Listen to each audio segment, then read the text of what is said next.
Hey YouTube, I put my heart and soul into this channel as well as a product that I created called Wire Mentor. But today, I've had enough.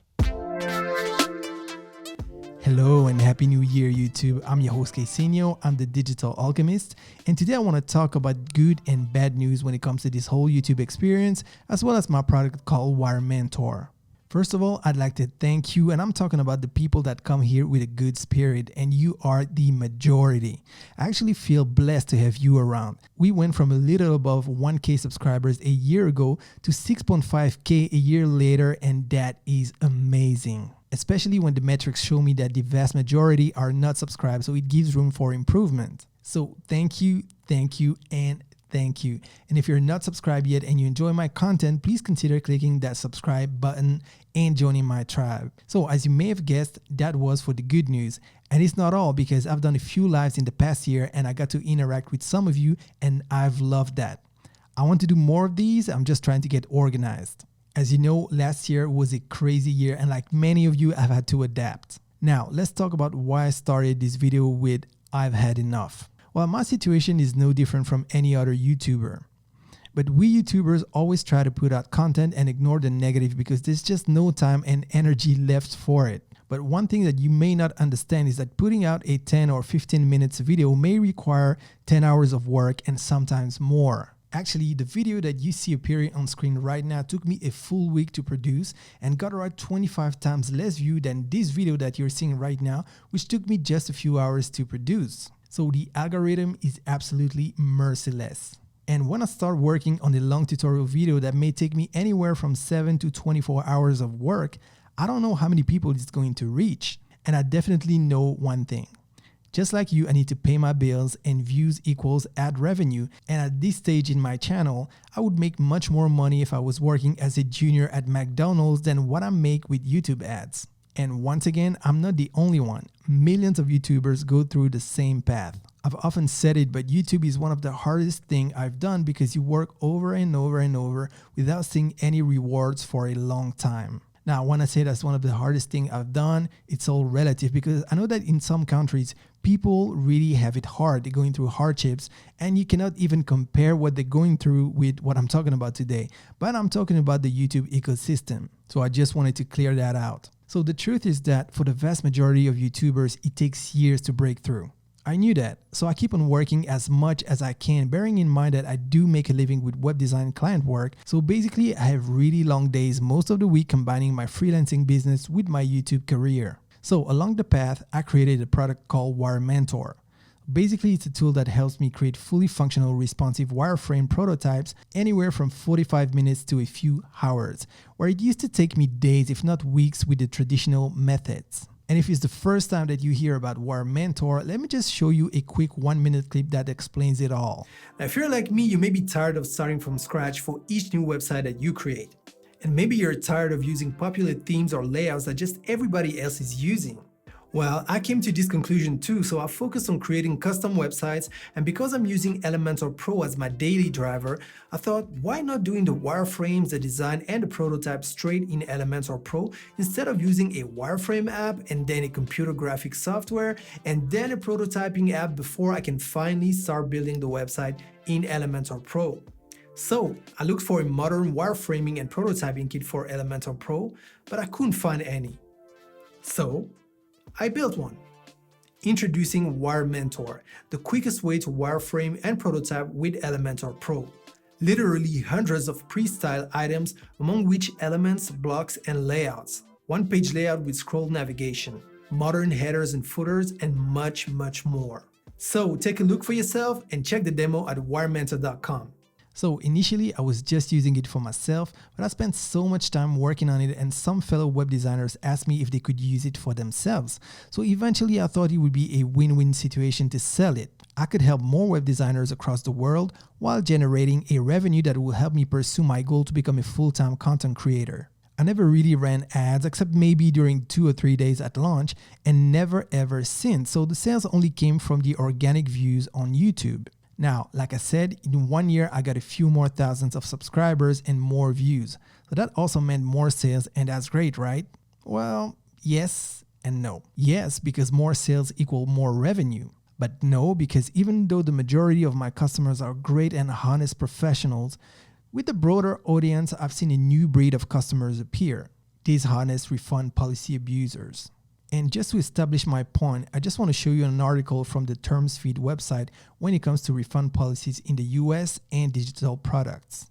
It says, digital products offer challenges.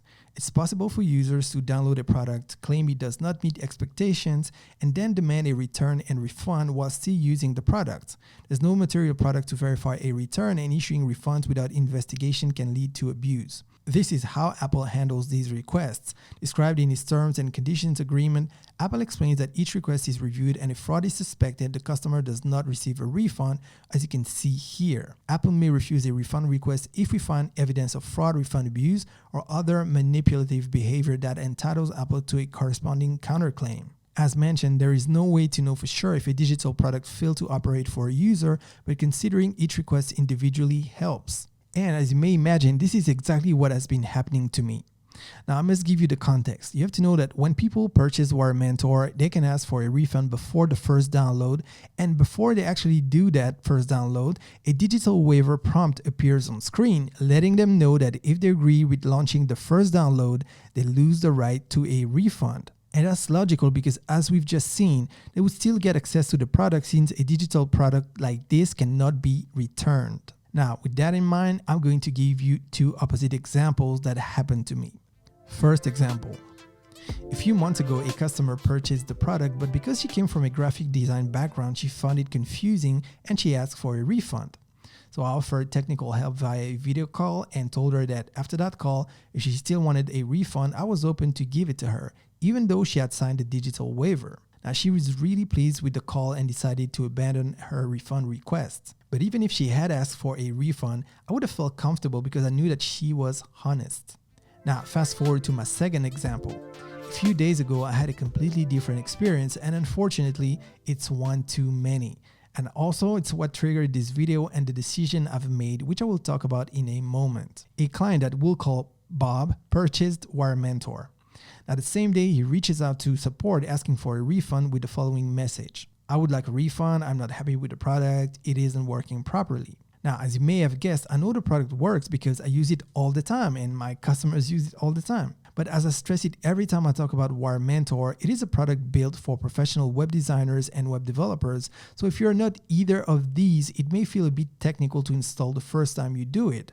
And that is why I've created an extensive text documentation and full video walkthrough. So that client is in the US and I'm on GMT +4 time zone. So we have like 12 hours difference. And as such, it took me a few hours to get to the message because I do sleep sometimes when I'm not working on a website or creating a YouTube video. So I replied offering my help like I always do, but this is the answer I got. So when I replied, I said, "Hi, I'd be happy to help. What isn't working? Would you like to schedule a video call so I can help you? Best regards, Kay." Now, he replied, "I want my money back. That's all. Please provide me the legal document you are referring to or else give me my money back." So at this stage, I did not understand because I never talked about a legal document. But I think what happened is that it reached out to the payment processor and they may have told him that he signed a digital waiver and at this stage, he had no right to a refund. And I think that's what he was referring to. So I answered, "Which legal document are you talking about?" I never mentioned that. I just proposed my help. Now, if you want a refund, no need to be rude. I have no problem refunding you. It may take a few days though. There's no good morning, good evening, how you doing? Nothing. It's just give me my money back. So basically, you're trying to rip me off and you're asking me to do it faster. And honestly, first of all, I was totally entitled to not give a refund at all. Like I said, in the terms and conditions, there's a digital waiver and he signed. So I was in my right if I didn't want to refund him, but I did decide to refund him because I don't want to waste time and energy on that. Second, purchasing a product never gives right to anyone to just demand things just because they want it. I've never been the type of person that accepted being bullied and I ain't gonna start now. And third, this has happened one time too many lately. It's totally different from the previous example and it feels totally dishonest because while I totally agree with the fact that consumers should be protected, I feel like this has gone too far on the other hand and I feel Ripped off. I spent so much time working on this tool, and as a matter of fact, I had started working on version 2.0 with the integration of global styles and a few more layouts from my tutorials. And to be honest, that is going to take a lot of time because I'm basically rebuilding from the ground up to avoid compatibility issues. Because the move from Elementor Pro 2.9 to Elementor Pro 3.0 has come with a few hiccups. So the only way to get something clean is to rebuild from the ground up. So for all these reasons, I've decided two things.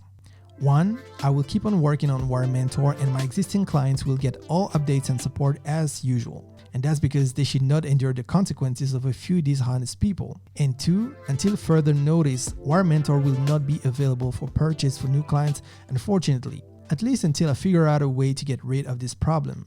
I may team up with a lawyer or go through a different licensing system. I may reopen sales or not. I don't know at this point. The only thing I know for sure is that I'm going to keep on using it because it has allowed me to take much more projects in a year than I was ever able to before and get paid on time. And I've talked about that in my videos covering the why of WireMentor. Now I know that most videos on YouTube are just about how everything is perfect and all, but I thought that I needed to reach out with this real talk. I love YouTube and the community we have on this channel, and I'm thankful for your time and constructive feedback. I do my best with the time and resources I have, but I'm tired of getting ripped off because the system allows it and some people with no morals play with it. Question: do you understand why I've made those decisions, and how would you have reacted if you had spent an insane amount of hours on a product and got repeatedly ripped off by people abusing the system? Please let me know because I really hope I was able to explain how I felt and why it led to this situation. So I'm really curious. Now, when it comes to this YouTube channel, I'm still experiencing formats and I hope that I'll be able to do more lives, and I've had a few requests also for a live paid group training program, so I'm also thinking about it. Now, I've done many tutorials and I will keep on creating tutorials, but I also love talking about the business side of web design and web development. So please let me know what type of content you'd like to see here on the channel. Oh, and by the way, I'm thinking about launching a side project. So if you love football, and I'm talking about what you may call soccer here. So if you love football and if you watch many games and if you'd be interested in joining me on a podcast talking about your favorite teams and games, please reach out to me via my website, quesinio.com. Now, if you're still here at this stage and you want to help this channel, one thing you can do to help is to watch either of these videos appearing on screen right now. One about clients from hell, or the other one, which is the web designer movie that I spent 1 week working on and that may give you a good laugh.